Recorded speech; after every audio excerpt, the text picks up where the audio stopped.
Nak tahu bagaimana hal tujuan Zaim, ke mana kita nak pergi pada adik-adik yang mungkin mendapat keputusan yang kurang memuaskan.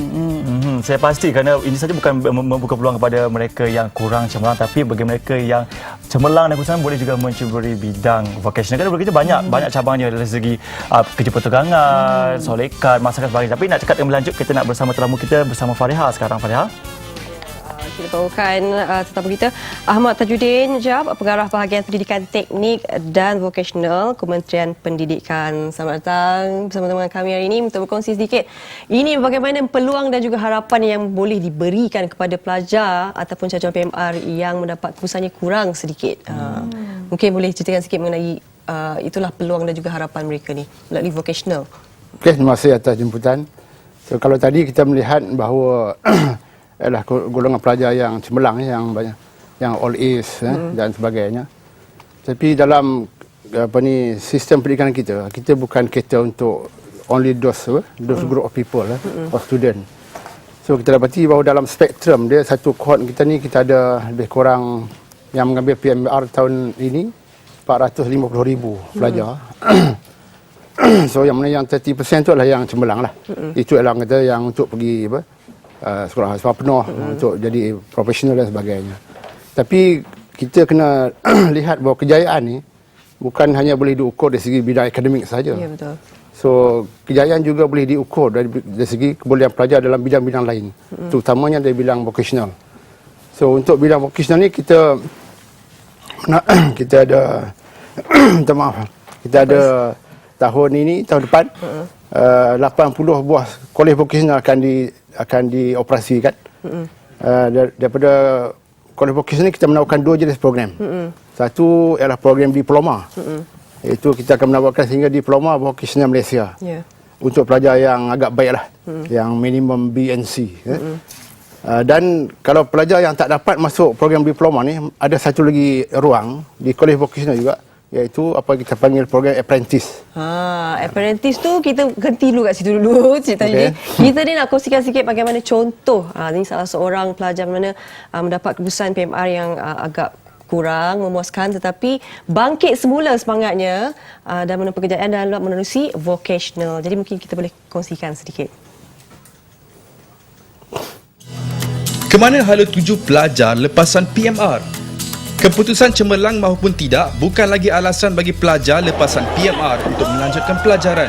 Ini jelas terbukti apabila pihak kerajaan mula menawar pelbagai peluang untuk menyambung pelajaran ke peringkat yang lebih tinggi. Antaranya ialah kolej vocational yang memfokuskan pada bidang kemahiran. Keputusan PMR saya tak ada muas sangat. A pun tak ada. Masa tu lepas tengok result PMR tu rasa tak puas hati juga lah. Tapi dah tahu kolej vocational ni boleh membantu, saya try masuk kolej lah, nak meneruskan pelajaran lah. Tahun lalu pelajar berusia 16 tahun ini adalah antara yang hampir berputus asa dengan keputusan penilaian menengah rendah yang diterimanya. Namun perjuangannya tidak terhenti setakat itu. Menyedari tentang kewujudan kolej vocational, anak keempat dari 7 beradik ini terus melanjutkan pelajaran ke bidang teknologi, penyejuk bekuan dan penyamanan udara. Bagi melahirkan pelajar berkemahiran tinggi mengikut bidang yang diceburi, anak kelahiran Pahang ini perlu menjalani latihan industri sebanyak 3 kali pada setiap tahun. Mengerah tenaga dari jam 8 pagi sehingga 5 petang, sedikit demi sedikit ilmu ditimba demi masa depan yang cemerlang. Mula belajar asas, kena tahu dulu, lepas tu belajar cara membuka dengan betul. Lepas tu nanti ada satu exam, kena buat seorang-seorang. So kerja aku ni selalunya buat dekat rumah orang, lepas tu dekat office, lepas tu dekat tempat belajar mana yang aircon besar-besar, macam aircon split unit, window unit, cooling tower. Bakal menerima sijil kemahiran mahir tahap 3 pada tahun hadapan. Anak muda ini bercita-cita untuk membuka perniagaan sendiri dalam bidang yang diceburi. Setelah setahun saya dalam bidang ini, saya yakin masa depan saya terjamin. Usaha dalam melahirkan masyarakat berilmu ternyata berhasil apabila pelbagai perubahan dapat dilihat pada setiap pelajar ini dan ia turut diakui dari pelbagai pihak. Dia orang pun boleh buat kerja dengan teliti, cermat, tanpa arahan dia dah boleh buat sendiri. Apa yang kita ajar dia semua boleh dah faham. Dia orang boleh keluar pergi servis sendiri, pergi site sendiri, merata tempat lah. Perkembangan pelajar-pelajar ini setelah menjalani latihan, setiap kali menjalani latihan secara berkala oleh pihak syarikat, dia dapati ilmu suasana pekerjaan itu menjadi bertambah baik, di mana pelajar-pelajar ini akan secara tidak langsung mahir dan dianggap skillful person lah. College Vocational juga menawarkan pelbagai bidang lain seperti teknologi kimpalan, pemesinan industri serta teknologi otomotif. Lebih menarik apabila para pelajar akan menerima diploma jika pelajaran dilanjutkan selama 4 tahun mengikut bidang masing-masing. Dan Itu bagi dia. saya Wani, ia membuka mata ibu bapa khususnya buat anak-anak yang tidak mendapat keputusan yang cemerlang. Ada hal tuju untuk mereka sebenarnya dari segi kemahiran ini mereka menggunakan. Kerana ada juga kes-kes yang dilaporkan sebenarnya kalau anak-anak dapat keputusan yang kurang cemerlang, dah ibu bapa merajuklah, marah dan sebagainya.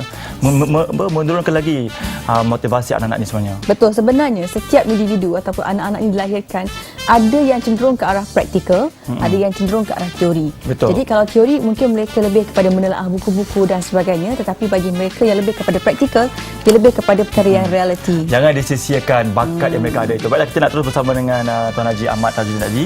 Mungkin nak kongsikan sikit. Saya fahamkan kalau kata di College Vocational ni memang ada program diploma yang menawarkan khusus selama 4 tahun kan. Apprenticeship ini bagaimana pula kalau nak dikongsikan? Okay, apprentice ini program jangka pendek. Kalau diploma dia 4 tahun. Ya. So untuk apprentice ini cuma 2 tahun saja. Pelajar akan berada 70% daripada masanya di industri. Dan selebihnya 30% adalah di college lah. Lebih di luar untuk menimba Dia lebih di pengalaman. luar. Dia more hands on. Ya. Dan dia mendapat kemahiran itu memang apa yang berlaku sebenar dalam pekerjaan dia.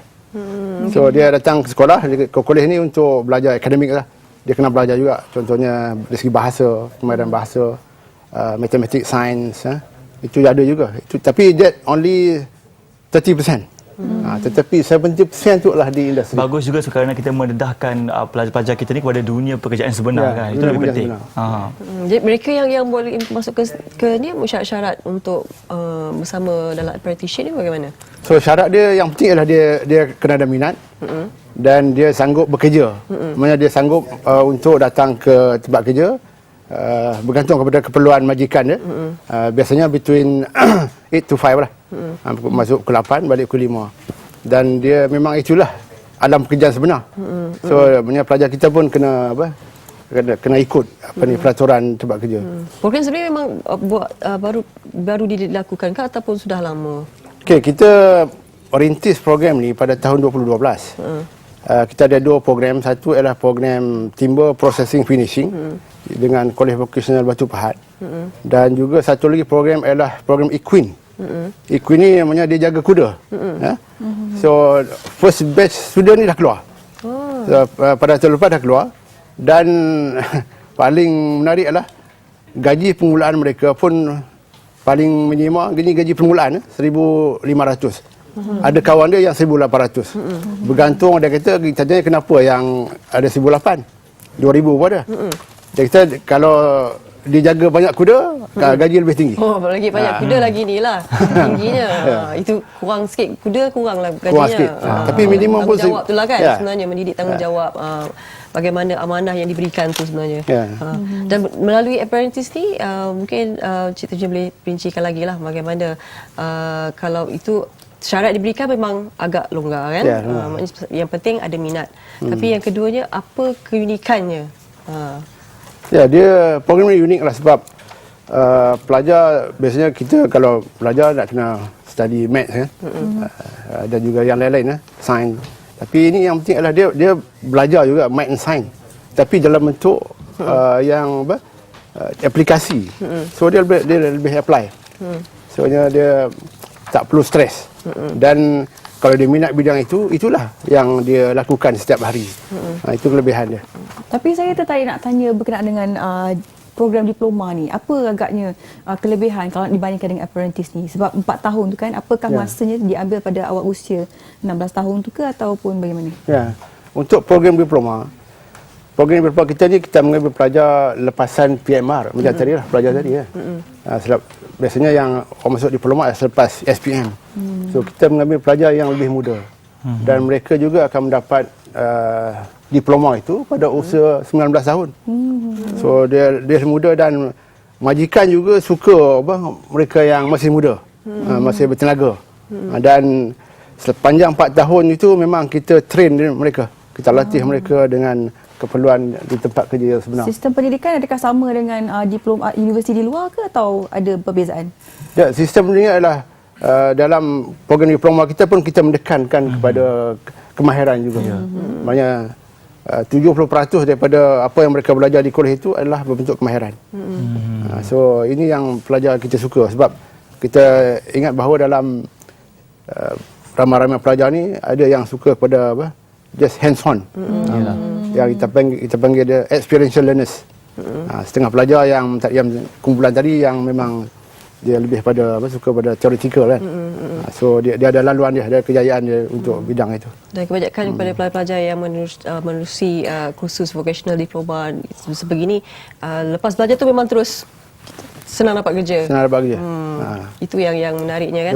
Bagaimana peluang pekerjaan itu membuktikan masa depan tu tidaklah gelap walaupun dapat lulusan yang tidak memuaskan. Ya, betul. Terima kasih Cik Ahmad Tajuddin, Pengarah Bahagian Pendidikan Teknik Vocational Kementerian Pendidikan. Itu sedikit kita dapat kongsikan mengenai hala tuju vocational, bagaimana kita boleh memilih bidang yang dapat kita ceburi walaupun dapat keputusan yang tidak memuaskan. Betul. Keputusan yang tidak memuaskan itu tidak menjadi aras tanda aras untuk anda menentukan kejayaan atau hal tuju hidup. Apabila mungkin kemahiran itu diperbaiki ataupun diasah daripada peringkat awal, mungkin boleh menjadi seorang peniaga yang berjaya, mana tahu. Betul, dan ini juga sebenarnya peluang kepada pelajar-pelajar seperti saya juga dulu suka mengantuk dalam kelas.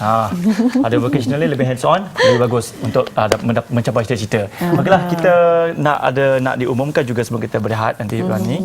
Kita nak wawar kepada anda tentang persidangan kali ini, dan untuk mengulas lebih lanjut tentang perkara ini saya bersama dengan Yang Berhormat P. Kamalunnathan, Timbalan Menteri Pendidikan 2. Selamat pagi YB. Selamat pagi, apa khabar? Baik, alhamdulillah. Terima kasih sudi bersama kami. Terima kasih sudah jemput. Ya, dan di sebelah YB ialah Profesor Dr. nanti saya sebab semua pakai sama ni saya kira.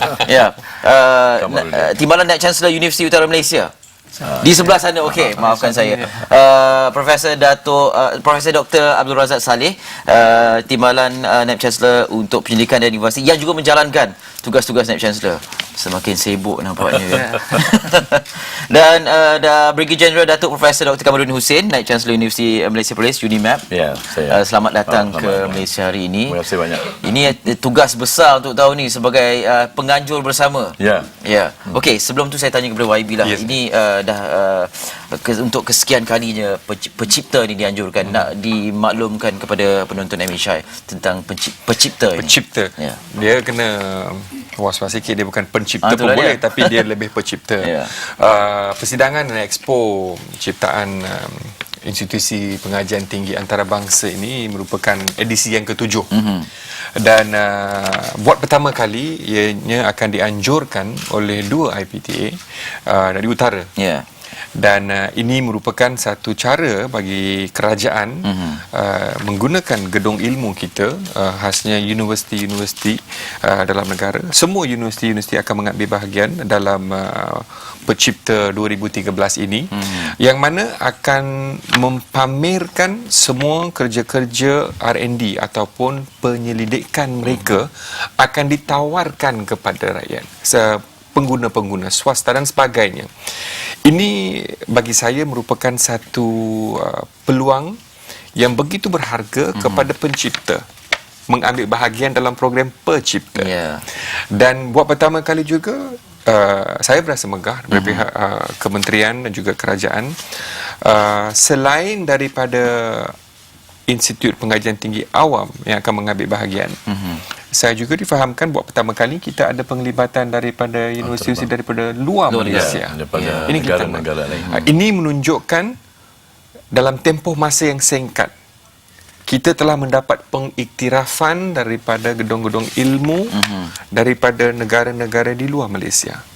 Ini satu pencapaian dan bagi saya edisi ke-7 ini akan mempamerkan kewibawaan pakar-pakar gedung ilmu IPTA dari negara kita supaya dapat memberi peluang kepada mereka untuk berkongsi semua ciptaan mereka. Ya. Ini satu inisiatif yang sangat menariklah, dianjurkan sejak 2001 dan selang 2 tahun diadakan. Yang menariknya di awal-awal temanya semua penyelidikan, inovasi. Tahun ini ada istilah commercialization itu.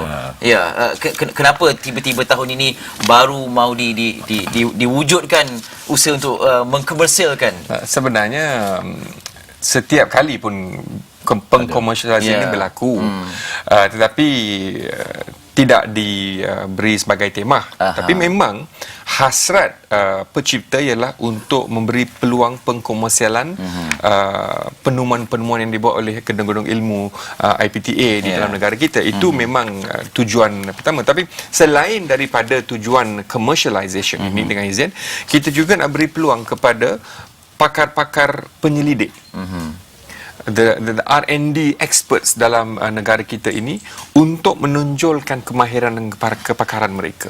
Dan bagi saya tidak ada satu platform yang lain selain daripada inisiatif ini, yang mana kita beri kerajaan dan kementerian memberi komitmen yang tinggi untuk memastikan perkara ini dilaksanakan dengan jaya. Oleh kerana itulah kita nampak buat kali ini kita bawa IPTA dari utara dengan penampilan daripada utara, daripada UUM, daripada UNIMAP, kerana kepakaran mereka dalam bidang itu. Ya. Dan UNIMAP kali pertama terbabit pada tahun 2007. Penyertaan pada awal lagi. Daripada awal lagi. Daripada awal pada 2004 kita dah mula, walaupun kita tubuh pada 2002 dulu. Okey, dan sekarang ni bertindak sebagai penganjur bersama. Apa keistimewaan selain daripada kedua-duanya daripada utara, saya tadi kepada Datuk lah sebagai penganjur bersama ni. UNIMAP ni adalah satu daripada Malaysian Technical University, daripada 4 itu. Jadi telah diberi tanggungjawab lah dalam bidang teknikal. Dalam bidang teknikal ni maksudnya dalam bidang kejuruteraan, dalam bidang sains, dalam bidang-bidang yang ada kaitan dengan teknologi lah. Jadi atas landas itulah Kementerian sekarang ni Kementerian Pengajian Malaysia, Kementerian Pendidikan Malaysia telah pun pada awalnya menentukan kami berdua ni lah, macam UUM ni fokus kepada social science, pengurusan dan sebagainya. Jadi satu gabungan yang baik lah dalam menganjurkan expo dan juga pameran begini lah. Dan dari segi penubuhannya UUM lebih lama sedikit lah. Dan banyak pengalaman telah pun ditimba, apatah lagi dalam memastikan kerjasama, integrasi untuk menjadi penganjur bersama ni dapat dilakukan dengan sebaik-baiknya. Mungkin dari pihak UUM sendiri, Prof nak ulas lebih lanjut tentang tuan rumah ni. Sebenarnya UUM telah pun mula mengikuti program ini, pencipta ini pada tahun 2003. Itu adalah penganjuran kali kedua. Pencipta mula 2001 dan sejak 2003 kita telah menambah di segi produknya. Bermula dengan 12 saja pada 2003 dan insya-Allah pada kali ke-7 ini kita dah tambah pada 25 produk yang akan dipamerkan. Dan kebanyakan produk kita berkisar pada IT dan juga teknologi lah. Dan itu dari segi penyertaan lah. Dari segi penganjuran, apa aspek yang dilihat kali ini berbeza berbanding penganjuran lepas? Seperti yang YB sebut tadi, yang pertama sekali adalah penyertaan daripada luar negara. Sekarang ni kita dah mendapat 5 negara yang akan menyertainya. Ini confirm confirm. Daripada Taiwan, daripada Mesir, daripada Indonesia, Korea juga, Turki dan juga Turki. Kesemuanya ini telah menambahkan lagi lah produk yang akan ditunjukkan di sempena dengan pencipta ini. YB, ini walaupun ia dilihat sebagai showcase dan juga persidangan dan sebagainya dan expo, competitiveness tu perlu diwujudkan juga di kalangan pencipta-pencipta ini, sebab apatah lagi dengan penyertaan universiti luar negara. Ya, saya setuju dengan pendapat tadi. Itulah bagi saya sebelum ini pencipta-pencipta ni bagi saya akan bertanding di antara sesama kita. Buat kali pertama mereka akan berdepan dengan pencipta-pencipta daripada universiti-universiti daripada luar negara. Dan universiti-universiti yang datang daripada luar negara ni bukan universiti yang biasa. Contoh, kita ada universiti daripada Korea yang mana umum sedar bahawa Korea merupakan di antara negara pencapaian dalam bidang kejuruteraan dia tu yang tak tercabar. Apabila mereka sendiri mengambil bahagian, selain daripada memberi pengiktirafan kepada pencipta ini, tetapi apabila mereka mengambil bahagian, ini memberi peluang kepada pencipta negara kita untuk memastikan mereka dapat buat lebih baik daripada pencipta daripada Korea, Taiwan dan sebagainya. Ini dengan secara langsung akan memberi peluang competitiveness dan akan memberi pengalaman yang lebih baik kepada pencipta kita ataupun pakar-pakar penyelidik kita daripada IPTA ini untuk bergandeng bahu. Dan ini juga akan menjadi kepada mereka yang melawat, mungkin bakal penyelidik, mereka juga akan diberi peluang untuk melihat kaedah-kaedah yang digunakan oleh IPTA di luar Malaysia ini, universiti-universiti daripada luar Malaysia ini, untuk mengambil intipati pencapaian mereka, kejayaan mereka, bagaimana kita boleh masuk campur dalam cara penemuan kita. Kita ada acuan kita sendiri. So kita mungkin dapat apa yang baik kita ambil lah. Galakkan supaya lebih bersifat kompetitif ni akan adalah memacu lebih jauh lagi. Sekarang ni UNIMAP dengan penyertaan yang begitu hebat, bukan hanya menyertai, menang pingat pun ia juga. Tahun 2011 ada 8 emas, 5 perak, 12 gangsa. Dan yang penyertaan lain 6 penyertaan tambahan yang menjumlahkan begitu banyak sekali penyertaan produknya. Tahun ni pastinya akan bersaing lebih inilah. Adakah sebagai penganjur ni advantage tu lebih sikit atau macam mana? Tidak, sebenarnya memang pada awal lagi kita menumpukan dalam bidang penyelidikan, walaupun kita baru 11 tahun. Dan kita bukan hanya hantar dalam pertandingan dalam negeri, tetapi di luar negara. Contohnya semalam hantar di Poland, 3 orang pergi, menang 7 emas, 2 perak contohnya. Daripada 20 buah negara. Seperti mana YB cakap itu betul, bahawa kita tidak boleh hanya champion di dalam negara kita, kan. Now kita bawa lah pada luar negara masuk ke dalam. Jadi kita nak tengok di mana universiti kita berada. Hanya seperti mana YB kata tadi, dalam bidang pengkomersialan, commercialization ni memang bukan kita kata kita tak ada, tapi kosnya begitu tinggi, masanya begitu panjang, dan sekarang semua universiti telah memberi tumpuan. Itu sebab tajuk tu kita pilih, supaya memberi tumpuan kepada aspek commercialization. Baik, Prof Razak, acaranya akan berlangsung 7 hingga 9 November nanti. Tak lama saja lagi. Mungkin dapat dikongsikan pengisian acara itu. Okey, terima kasih. Sebenarnya pengisiannya kita dah atur daripada hari pertama lagi, di mana penyertaannya terbuka pada orang ramai. Dan di samping itu, macam Wabi sebut tadi, oleh kerana kita akan adakan juga matching, di mana kita akan matchkan produk-produk yang telah dihasilkan oleh pendidik kita dengan industri. So dengan ini, itulah kita nak ke commercialization dengan produk itu.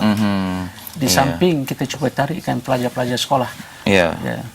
Dan kemudian ada aktiviti lain seperti public talk dan sebagainya. Saya difahamkan Skopak akan datang, Animonstar akan datang, MOU dan juga MOA, dan banyak lagi networking lah, aktiviti networking akan dilangsungkan. Sedikit pemilihan penyertaan tu berdasarkan apa? Ada kriteria tertentu ataupun siapa universiti boleh hantar seberapa banyak penyertaan? Kami ikut pada Kementerian Pendidikan Malaysia, semua mesti terlibat, sama ada IPTA ataupun IPTS lah. Jadi setakat ini lebih daripada 27. Maksud saya dari segi produk yang nak produk tu bergantung, tengok kepada kepakaran masing-masing lah. Jadi produk ni kita open sama ada dalam bidang apa sekalipun. Tengok kepakaran dan juga pemilihan daripada universiti itu sendiri, produk yang mana nak diketengahkan dalam pertandingan. Kita ada pertandingan di dalam universiti itu sendiri dan kita buat pemilihan dan masuk kepada peringkat pencipta itu sendiri lah. Baik. Okey, YB, soalan terakhir saya, bila ada istilah pengkomersialan itu dalam tema, bermaksud ia tidak hanya sampai habis di penghujung pencipta 2013.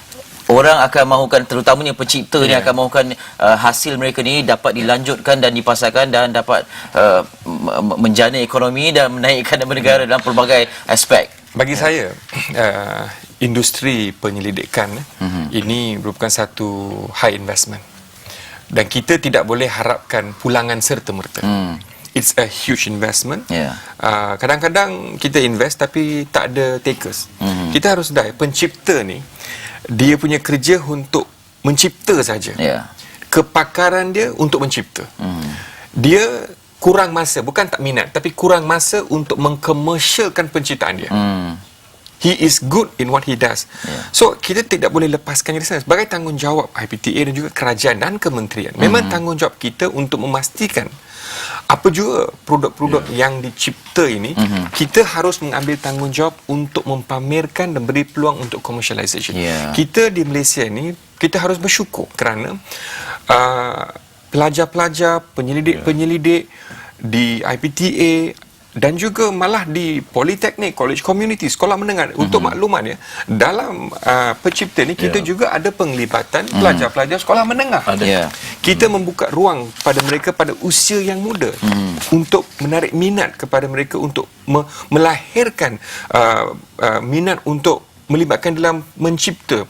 Dan tanggungjawab kita ialah untuk the least we could do, dengan the least we could do is to help to commercialize and to internationalize kita punya IPTA dan juga politeknik kita, college community kita, maktab sains dan sebagainya, MRSM, college sains kita. Kita semua ada pemimpin-pemimpin dan juga pencipta-pencipta world class.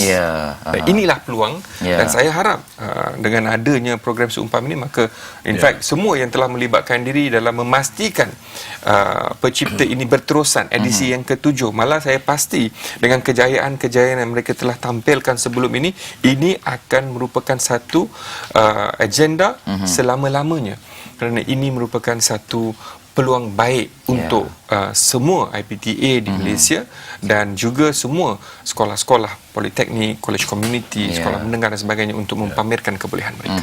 Jadi ini boleh jadi salah satu daripada agenda mereka lah dalam jangka masa panjang. YB, terima kasih banyak-banyak. Kita doakan yang baik.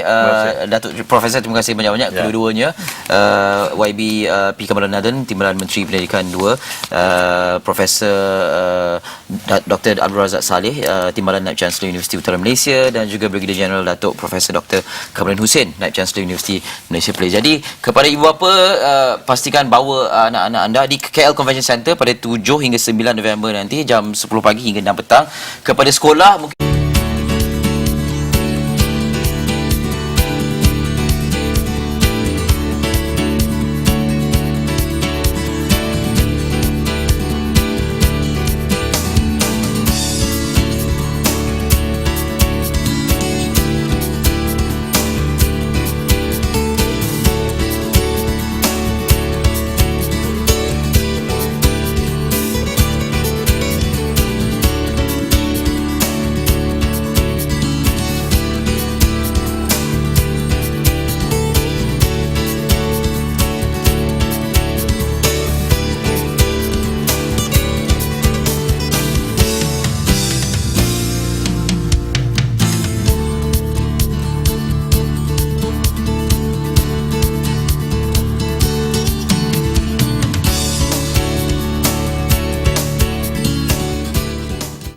PPPA merupakan platform bagi rakyat Malaysia untuk berdaya saing di peringkat global dalam kemahiran teknologi masa kini. Ianya satu pelan induk pendidikan yang komprehensif, yang relevan untuk masa kini dan masa akan datang. PPPM memperkukuhkan perancangan untuk pembangunan modal insan. PPPM dapat meningkatkan keyakinan kami bahawa perubahan ini adalah perubahan yang boleh diurus dan dilaksana. 6 Oktober 2013, hari Ahad, hari Minggu, hari yang sesuai untuk semua beristirahat bersama keluarga, bawa pergi berkelah ke, bawa jalan-jalan dan sebagainya. Dan saya percaya itu semua akan dilakukan oleh anda yang bercuti pada hari ini. Tapi jangan lupa juga besok pada